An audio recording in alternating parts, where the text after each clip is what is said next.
our beloved Imam, as you have seen him. Thank you. Despite his very busy schedule, still managed to send a message because of his love for the African continent. And I humbly request the Ameer and Missionary-in-Charge of Ghana to read out his message to the audience. Thank you.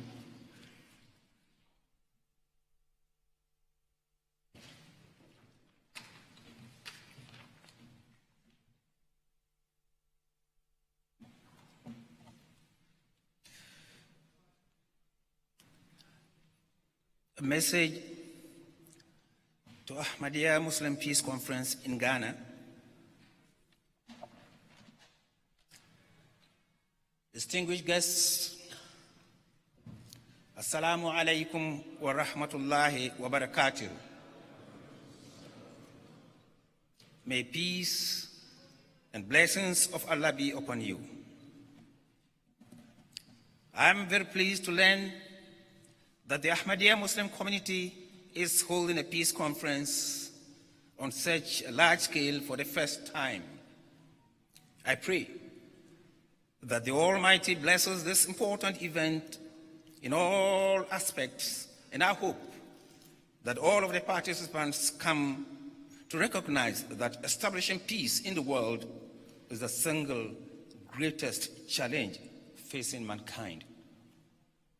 Through new technologies and modern forms of transportation, the world has become like a global village. No longer are nations detached from one another. Rather, we are living in an increasingly interconnected, globalized world, where this has led to advancement and progress in many spheres, and has enabled people living thousands of miles apart to be instantly connected. It has also led to harmful developments that have established the world and caused for world peace to steadily deteriorate in recent times. We have seen tensions between different groups and communities within nations rising, and the increased polarization of society. This has even led to violence and bloody civil wars in some countries. In the West, the far right has resurfaced, and its dangerous resurgence shows no sign of abating. Similarly, at an international level, hostilities are intensifying and threaten to boil over at any time. The major powers of the world are making moves to build and strengthen alliances with the intention of boosting their own power and might in front of the world. Those blocs that were a feature of the 20th century are now being re-established before our eyes. It is no exaggeration to say that with each day that passes, the risk to civilization are increasing. Weapons are being manufactured and stockpiled at an alarming rate, and unquestionably, due to new technologies, today's weapons are far deadlier and sophisticated than ever before. Major powers are taking advantage of their alliances to hoard weapons as they seek to ensure that their arsenals are mightier than their rivals. In this effort, less powerful allies are helping them fulfill their interests in order to gain their favor. As a result, the world stands in great peril, and there is no doubt that the weapons that exist have the potential to destroy humanity many times over, and so with each person, we are moving ever closer to the abyss. Moreover, the collateral damage that is seen in war-torn countries is causing death and misery beyond comprehension, and is a grave stain on humanity. The infrastructure in those nations where airstrikes and heavy bombardment have occurred has been destroyed. The aggressors compound the misery and maximize casualties by selling bodies and preventing necessary aid from reaching people in desperate need. Hence, where people are dying directly from bomb attacks and warfare, millions of others, including babies and young children, women and elders, are dying from famine, malnutrition, and disease. They are denied basic essentials or medication and are withering away and dying, whilst the world stands by silently. This is all happening today in this era on our watch. Hence, in light of the perilous state of the world, it is the urgent need of the time that people and nations set aside their vested interests and focus all their energies upon establishing peace through justice, compassion, and mutual respect. A spirit of selflessness and a genuine desire to alleviate the suffering of others must overcome the selfish greed that has taken root in so much of the world. Regrettably, it cannot be denied that certain Muslims or Muslim countries have been directly involved in undermining the peace of the world. Consequently, ammunition has been provided to those who allege that Islam is a religion of violence and an extremist ideology. Nevertheless, Islam's teachings are the polar opposite of what is being portrayed in the media or by those so-called Muslims who seek to fulfill their own interests, by perpetrating barbaric and heinous crimes. The truth is that Islam teaches kindness, compassion, justice, and fulfilling the needs of all members of society, irrespective of creed, caste, or color.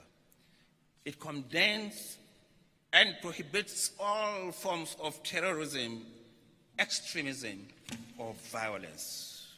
The very first words of the Holy Quran are, "In the name of Allah, the most gracious, ever merciful." And thereafter it stated that Allah, the Almighty, is the Lord of all the worlds, meaning He is the sustainer and provider for all mankind. He provides and nourishes Christians, Jews, Hindus, Sikhs, pagans, and the people of all beliefs. Allah, the Almighty, provides for and sustains even those who even deny His existence. Furthermore, the Holy Quran has declared the Holy Prophet Mohammed to be a source of mercy and compassion for all of mankind. Thus, when Allah Almighty is a provider for all people, of all races and of all beliefs, and the Prophet of Islam, peace and blessings be upon him, was sent as a fountain of mercy and love for humanity, it is inconceivable that Islam's teachings are merciless, extreme, and bloodthirsty. Those who allege that Islam promotes violence or extremism are entirely wrong and misguided. Those who allege that Islam promotes violence or extremism are entirely wrong and misguided. The Holy Quran has categorically declared that any form of compulsion in faith or belief is not permitted and is opposed to everything that Islam stands for. Belief is solely a matter of the heart. Any wars fought by the Muslims in the time of the Holy Prophet, peace and blessings of Allah be upon him, were purely defensive wars fought as a final and last resort after all other means to stop the cruelties of the oppressors had been tried.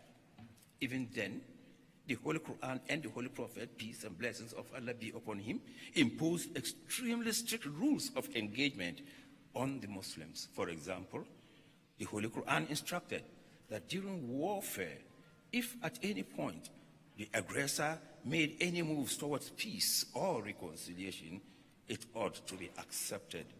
No opportunity for peace, no matter how remote, was ever to be spurned. Additionally, the Holy Prophet Muhammad sallallahu alaihi wasallam strictly instructed his followers that during wars, they were not allowed to target women. They were not allowed to target women or children or the elderly or the infirm. They were not allowed to attack places of worship or religious figures such as priests or rabbis. Yet today in the modern world, we are seeing so much ethics or respect for human life in the wars that are taking place. As mentioned, children, women, and other vulnerable people are routinely targeted, and the levels of cruelty and brutality are beyond the imagination. Tragically, certain Muslims and Muslim countries are also involved in such horrific cruelties, but at the same time, it should be crystal clear that their conduct is completely against the noble teachings of the Holy Quran and the Prophet of Islam. Peace and blessings of Allah be upon him. As I have said, now is the time to put aside our differences. Now is the time to put aside our differences, and for all people, whether religious or not, whether rich or poor, to come together, recognize the fact that we are all part of the same human race, and united as such. We must promote peace through justice and love at every level of society, and each individual has a significant role to play. It is to serve this purpose that the Ahmadiyya Muslim community hosts peace symposiums throughout the world, and each year we hold a similar event on an even larger scale in London. At all our symposiums, we seek to break down the barriers that divide mankind and to provide solutions to the ills of the world. We use such opportunities to prove the fact that Islam is a religion of peace and a religion that motivates true Muslims to engage in dialogue with others, to exhibit tolerance, and to serve humanity.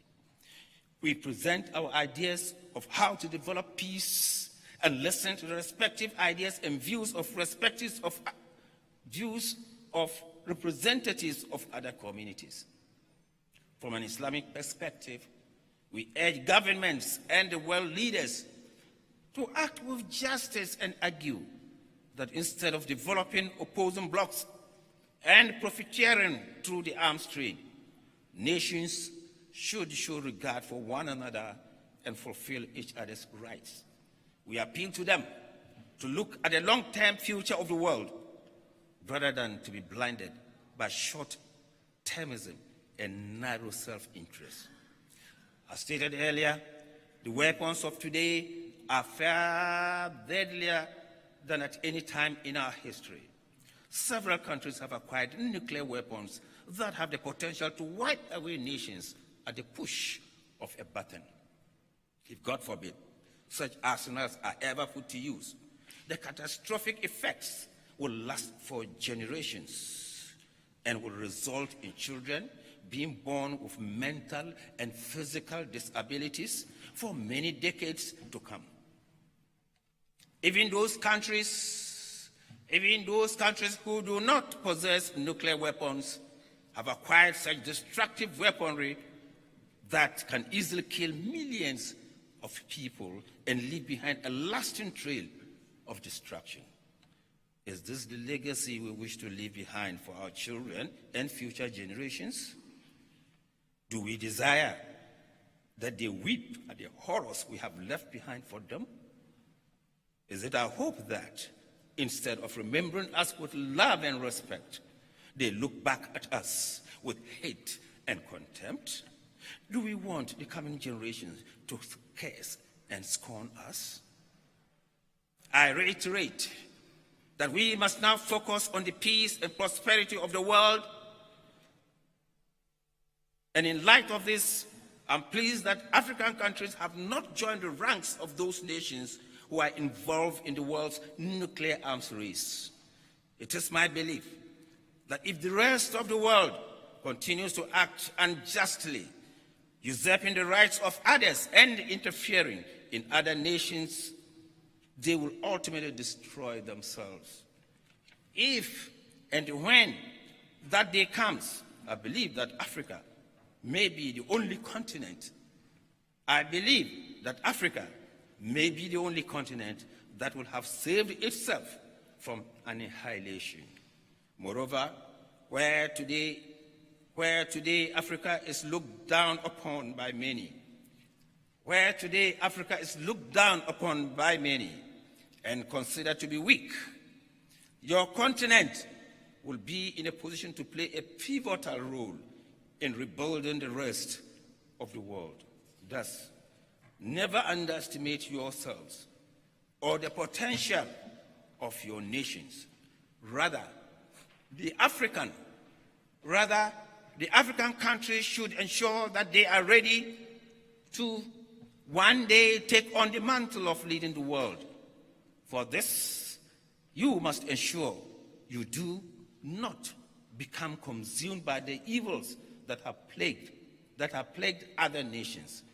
You will have to act with justice, forego all forms of corruption, and serve your nations with integrity and work towards their continued development and advancement. I hope and pray that the African nations resist the worldly temptations to join existing international blocs or alliances that are based on greed and injustice. Instead, I urge you to make your own bloc, and that should be an alliance of peace. Set a positive example for the rest of the world by establishing the highest standards of justice. May the alliance of peace come to spread not only in Africa, but prevail in all parts of the world. At the end, I pray for the success of the Peace Conference, and I extend my best wishes to all of the participants. With all my heart, I pray that the dark clouds of war and grief, that hover threateningly over the world today are soon replaced by bright blue sky of love and peace. Amen. Wassalam. Yours sincerely, signed, Mirza Masroor Ahmad, Khalifat-ul Masih V, head of the Ahmadiyya Muslim community. And I'm done. And thank you very much for listening. Assalamu alaikum wa rahmatullahi ta'ala wa barakatuh.